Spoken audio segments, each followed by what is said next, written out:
Now, ladies and gentlemen, we move on to our next session, which is a panel discussion on new age technologies, key to business acceleration and growth, which will be moderated by Mr. Ninad Karpe, partner at 100x VC. Mr. Karpe is a partner at 100x VC, a VC firm which invests in early stage startups and aims to invest in 100 startups every year. Previously, he was the MD and CEO of Aptech Limited for more than 7 years until 2016. He has shared his learnings and authored a book on business strategies titled Born to Baba. On this panel, he will be joined by Ms. Sherin Dogra, who's the marketing head for MR India. Ms. Sherin Dogra has an experience of 16 plus years in digital transformation of business, business acceleration strategy, marketing strategy, brand management, corporate communication, sales revenue management, and profit center operation. We also have Mr. Harish Chawla, who is the partner at True North. True North is one of India's most experienced and respected private equities with over $1.3 billion under management.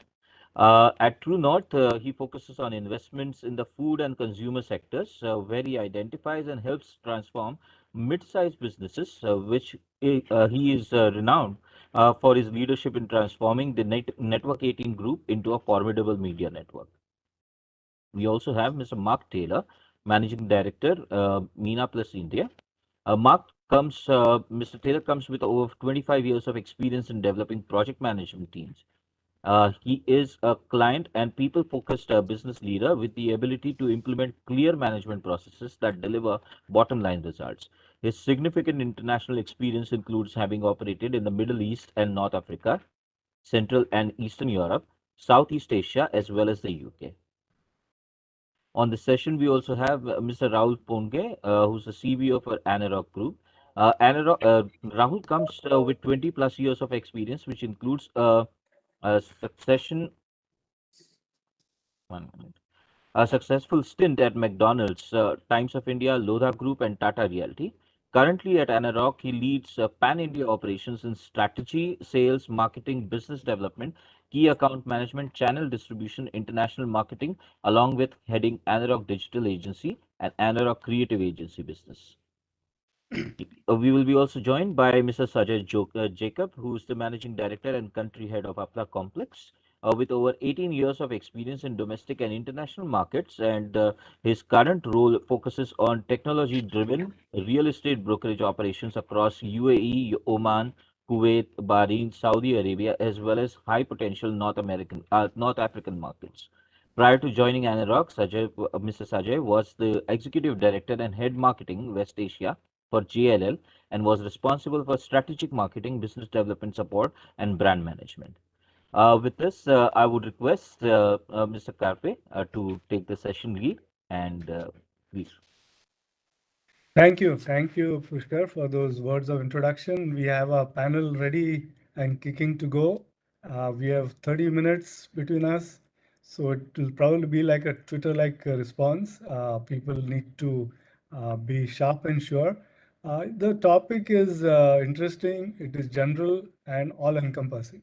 I think, new age technologies are not just the key, but absolute must. But I'm not going to speak more about this. I have requested each panelist to speak for around 3 to 4 minutes on a subtopic which I've given them, and that will help us to bring out the most. My job is to ensure that these 5 rock stars, I can extract the maximum knowledge from all of them. So over to you, Sharon, for your initial thoughts on this subject, and hopefully you'll talk about what next in the true sense, crystal ball gazing. Hi, good afternoon, everyone. I hope everybody's having a great time. It's the end of the week, so we all are kind of quite excited about the coming weekend. It's a very interesting topic, first of all, because I think a large amount of work has been done and a huge amount of work is underway. So it's a great opportunity to actually talk about it. Real estate and technology have always had a very close relationship. Technology is omnipresent. So if you see in the last decade or so, technological advancements have actually made the functional side of buying and selling far more simpler, easier, seamless, accessible, far user-friendly than ever they were. So in a nutshell, this whole cycle has been facilitated by technology to a greater extent. Um, but when they look at the real estate space as a holistic picture, it's not just one buying and selling side, right from buying, selling, renting, to the post sales, to the customer care, to the facilities management, you name it, and we have technology and its intervention in one way or the other. And there has been a seamlessness which has been brought by the technology in all the operations, as we see. But because we're specifically wanting to go in the direction of the growth and acceleration of real estate sector. So when we talk about the growth and acceleration of real estate sector, it basically thrives on two fundamental principles. One, from the developer side, how does one develop and develop efficiently? And second is how does one sell more? And that's from a developer's point of view. When you translate this question to a consumer, it basically translates to how does a product fitting to my need is made aware to me, and how do I access it? So these are very, very basic, fundamental sort of questions in which the answers are basically sought from technology. And we have a couple of very, very interesting work done in the past 5 to 6 years or so, where real estate has made fast advancements, right from big data to artificial intelligence to machine learning, Internet of Things, augmented reality, virtual reality, 3D printing, cloud, and now blockchain. So the list is endless, and there is a constant research which is going on to make sure that we have some more added to this framework.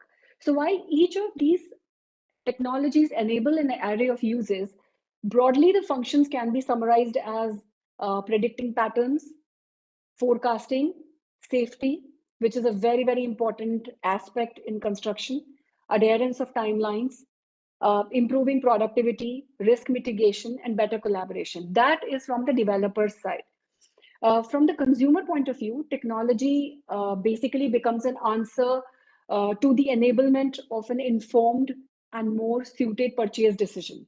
So there are many studies which have indicated that 80% of the time a purchase decision is preceded by an online search as the first step, which technically means that any consumer, before even he's out in the market to assess the market, he's actually making his first interaction with technology. And that is where a lot of data comes into picture.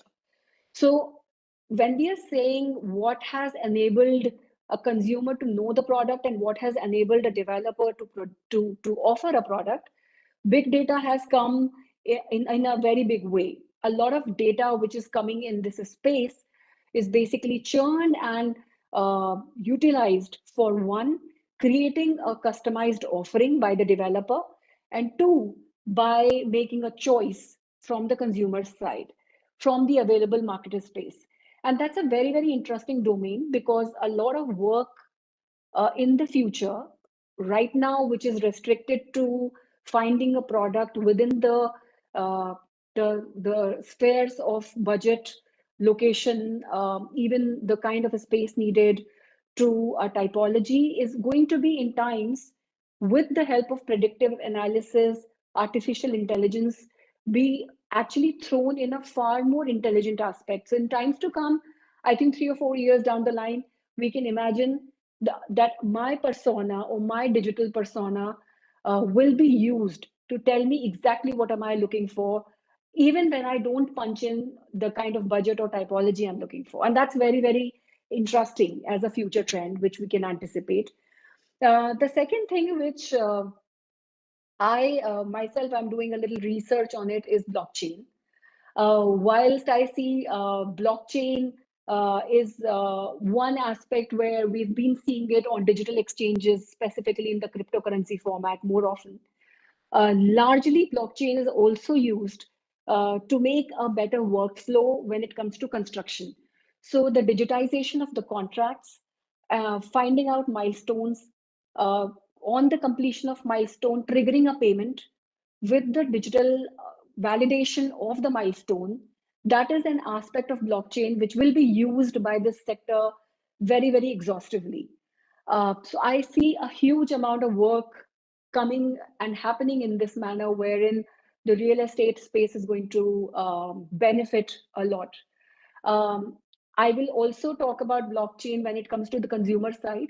Owning an asset, that is what we always call a real estate is, whether we take a commercial asset or a residential asset, whether we buy it or we sell it, it's essentially an exchange of an asset from one hand to the other. And that's where blockchain again is coming in a big way.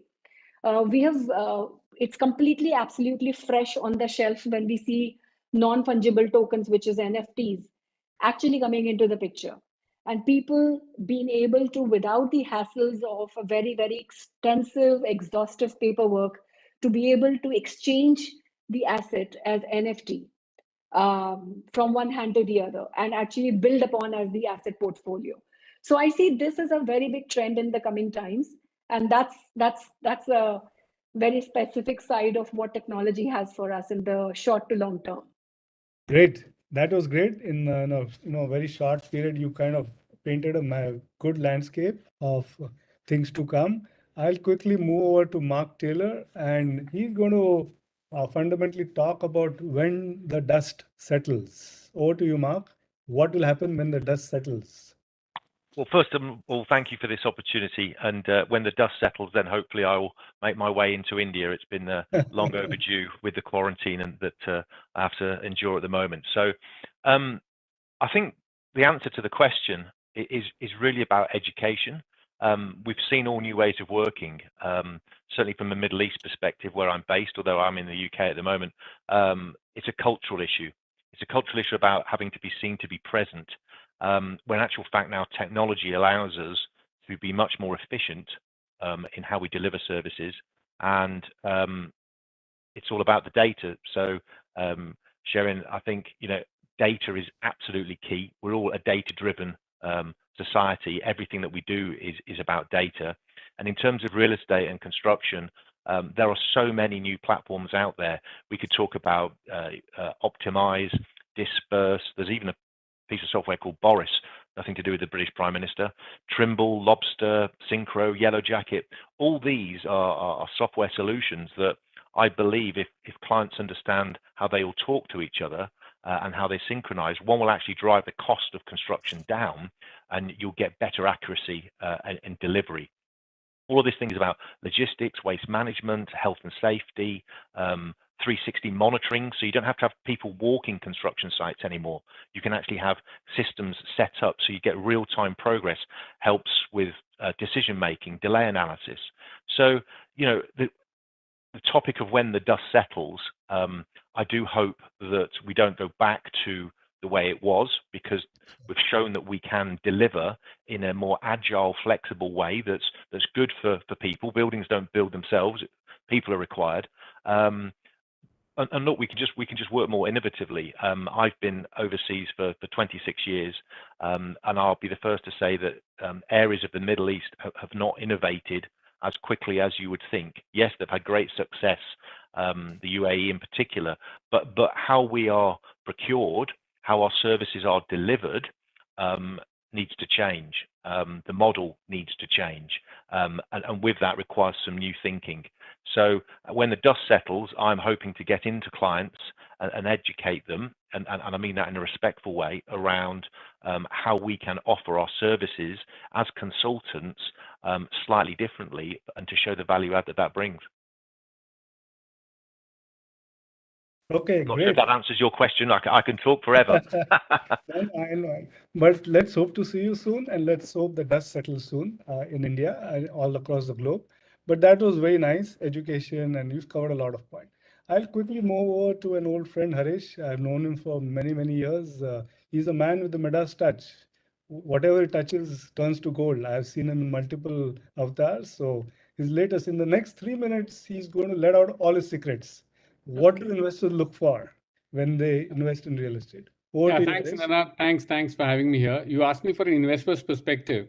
So Yeah. I'll tell you, it's a bit disappointing actually if you look at what's happened over the last few years in the real estate industry.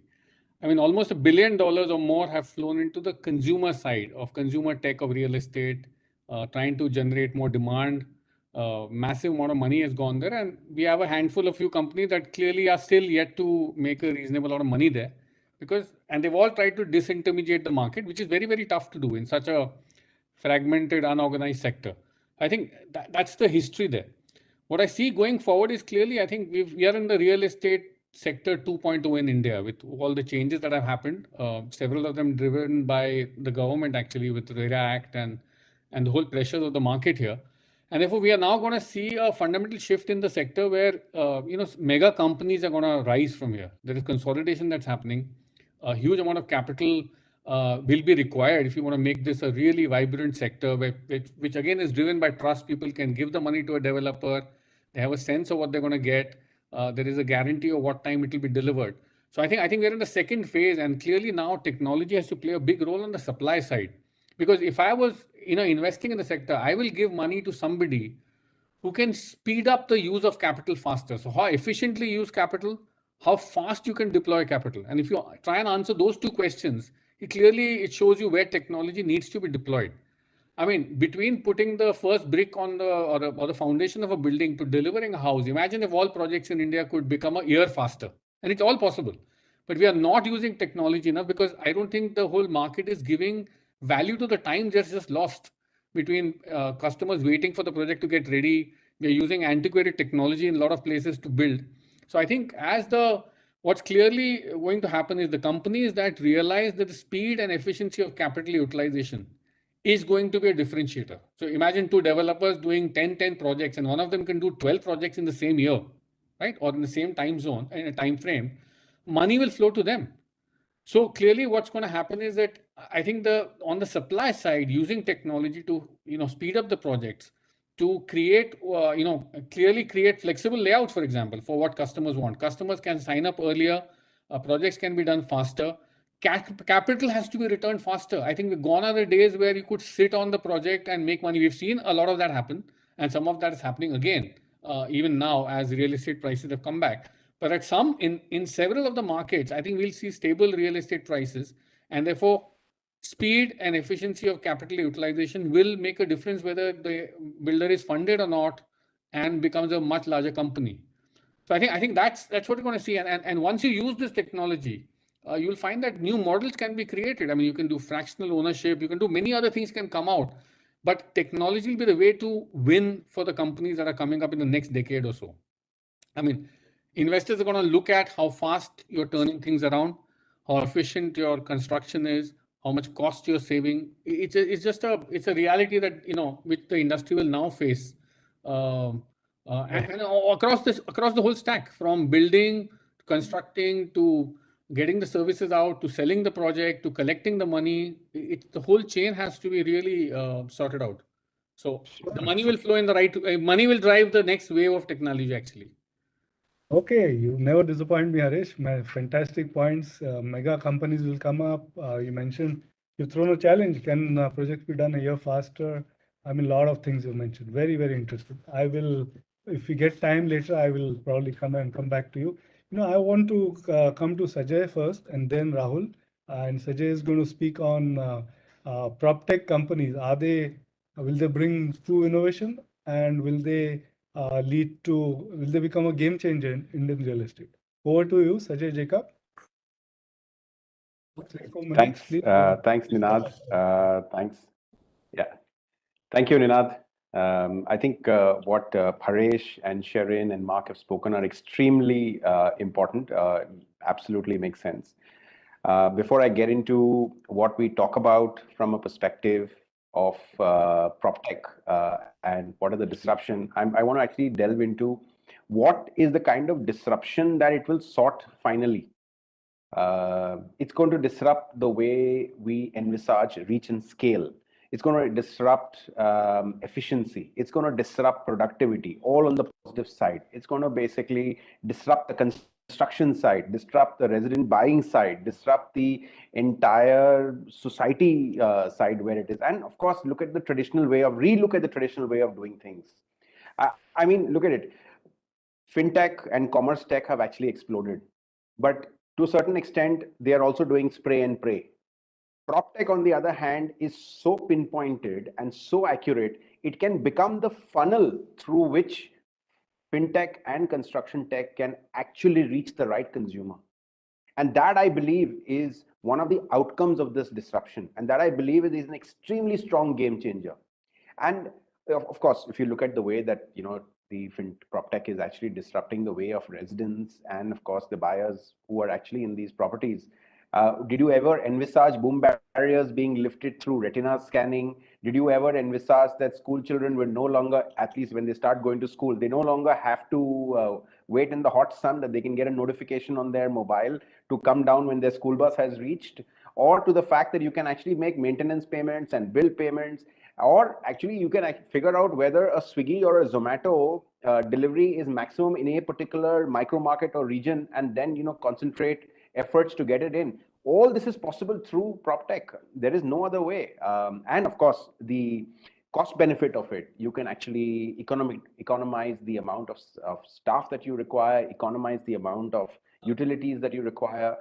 You can measure power, you can measure electricity, you can measure the quality of water, all of which is through PropTech. And yes, Sharon and Mark did talk about data. I think data is something which PropTech collects in a large manner.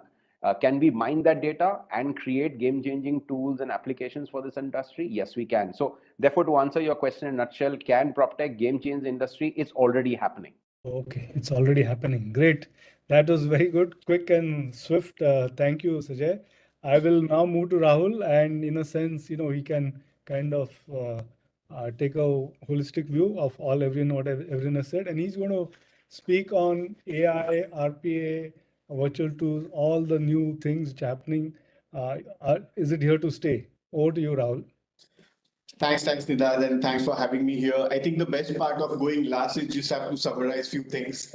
Many of the pointers being covered and fantastic insights by all the panelists being given for this session. I will take the VR first, followed by AI, ML, and then the rest. We have seen in the last 24 odd months, there has been a shaken up in terms of the entire customer behavior which had happened. And I'm not talking about just real estate, is across the category, across the sector, which had happened on that. Why we've seen is that there is a badge on real estate that they are the late adopters, but we have seen a huge delta in terms of the way real customers are looking at real estate, whether it is the choosing any of the property for the purchase, or looking at any of the brand in terms of doing the due diligence, or looking at the choices in which they would want to look at. And technology, and especially the digital as a platform, has revamped the entire journey on that. If you look at the VR as an aspect, you would see the developers in the conventional set will look at, say, a few walkthroughs and etc. and probably it's being done. But when you know that 60 to 70% of the people are going to look at, do their due diligence or first set of information gathering on digital, it's a serious challenge and it's a serious ask that you need to develop the entire journey of your product on the tech platform, which is right from the interaction to information and probably to transaction itself. And hence all the digital assets, whether it is the drone shoots, the virtual tours, all those assets needs to be combined in a presented manner. So that necessary pre-work which happens. The classic change which had happened in terms of buying a real estate is that firstly you used to have you have the word of mouth, and you will come to the site and then you will probably visit, say, 10, 15 odd developers along with brokers and everything, and then probably select one or two, depending upon the negotiation which happened. What has happened now, Ninad, is that people first do the homework on digital. They encourage developers to do VSV. So we call it VSV as a virtual site visit. They have, so probably say 10 to 15 odd projects, they will do the due diligence. They shorten it and select say 2, 3, 1.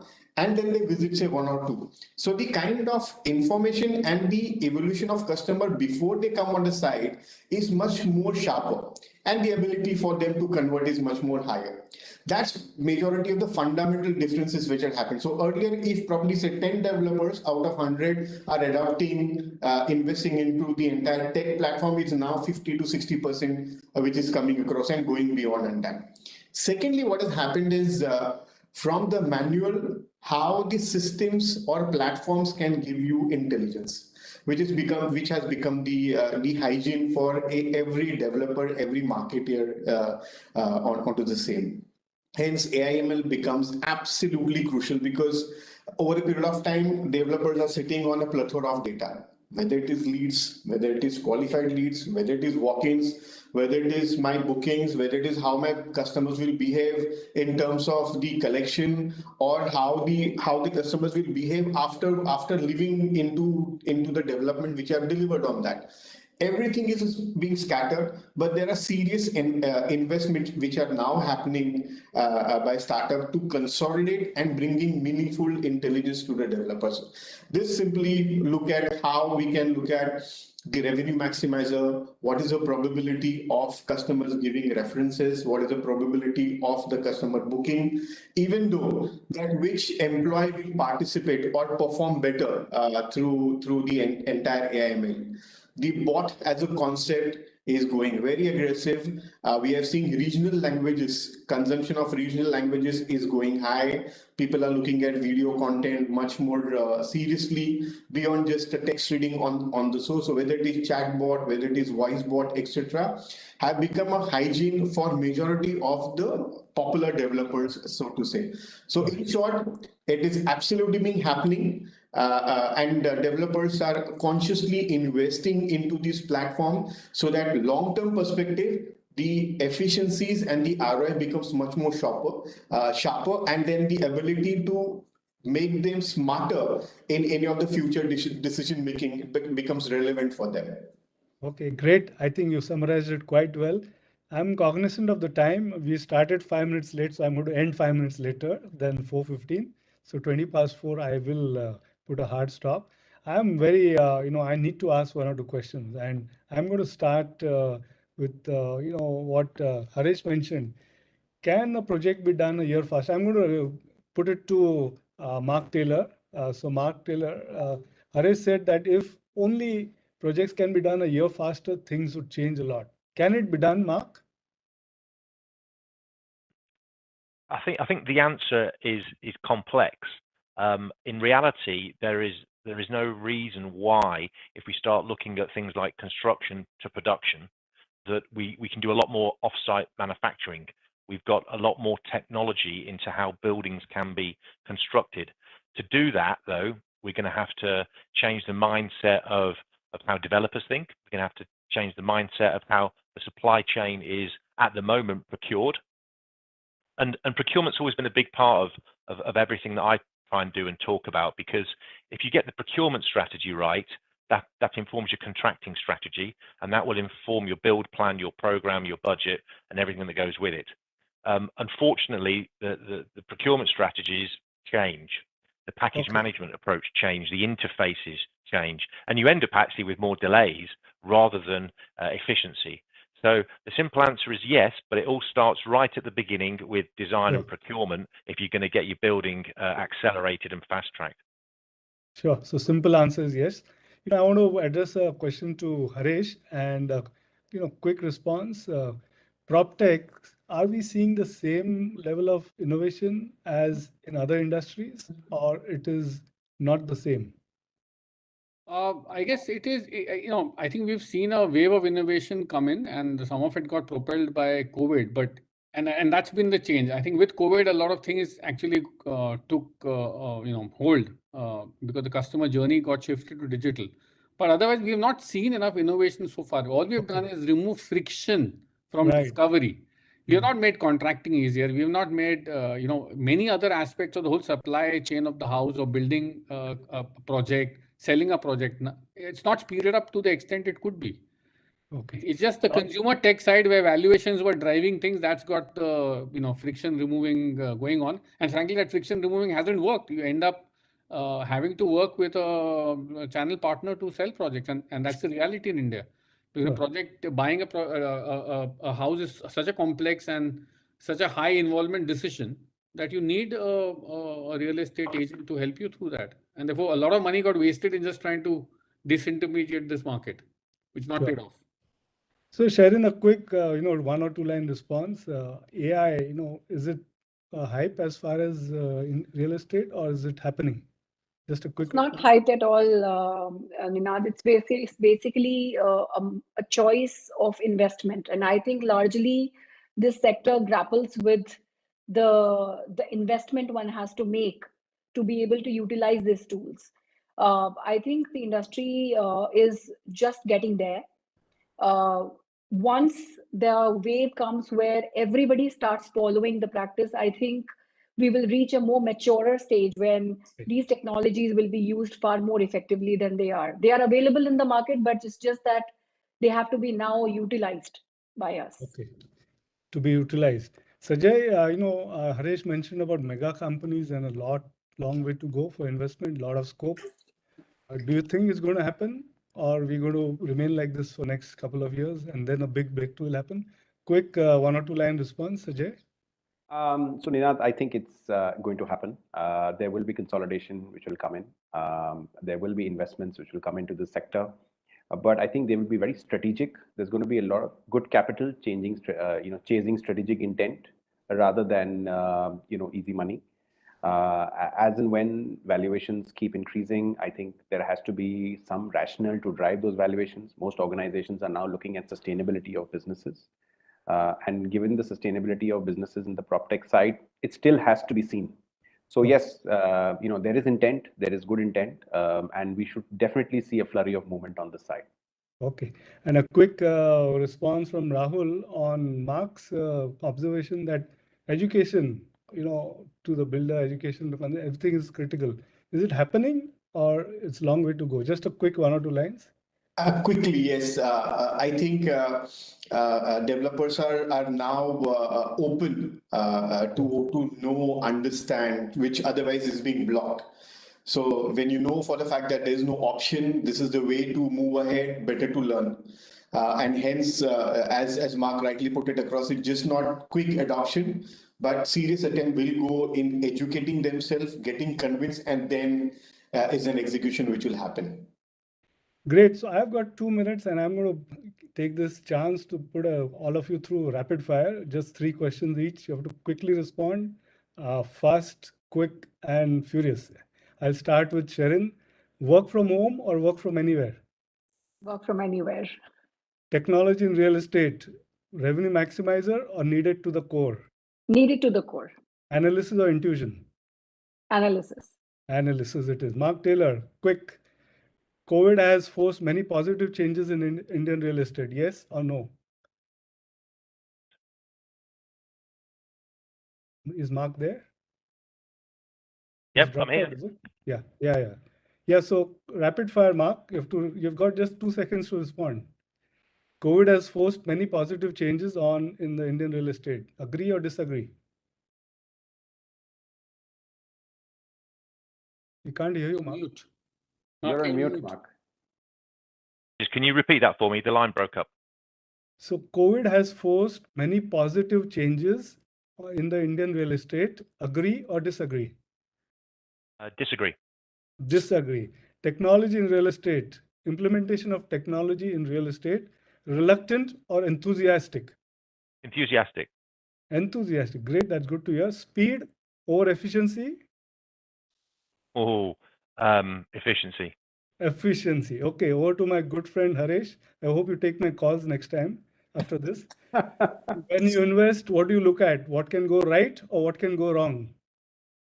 What can go wrong? You have to be a little careful. What can go wrong? Okay. Hire for attitude or skill? Real estate. Attitude, always. And would you prefer to work when things are normal in a Starbucks office or a plush in a Starbucks or in a plush office? Starbucks for me. Starbucks, of course. Sajay, Chief Strategy Officer or Chief Growth Hacker? Whom do you prefer? Chief Growth Hacker. Growth hacker it is. Branding or community building?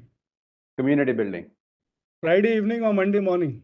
Friday evening, any day. Friday evening, just a couple of hours to go. Yeah. And Rahul, over to you last. Love the product or love your customer? What is more important? Of course, it is customer to begin with. Customer.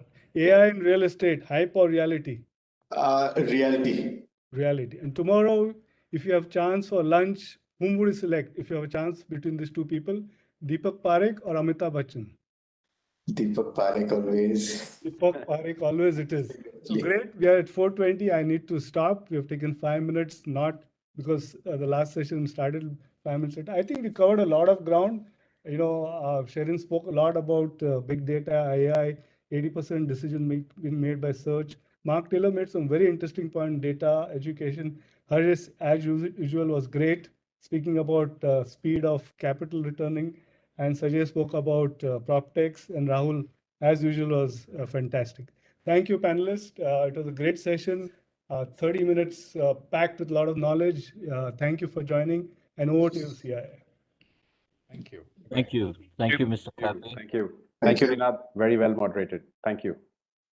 Thank you. Indeed. Indeed. Thank you, Mr. Ninath, like always.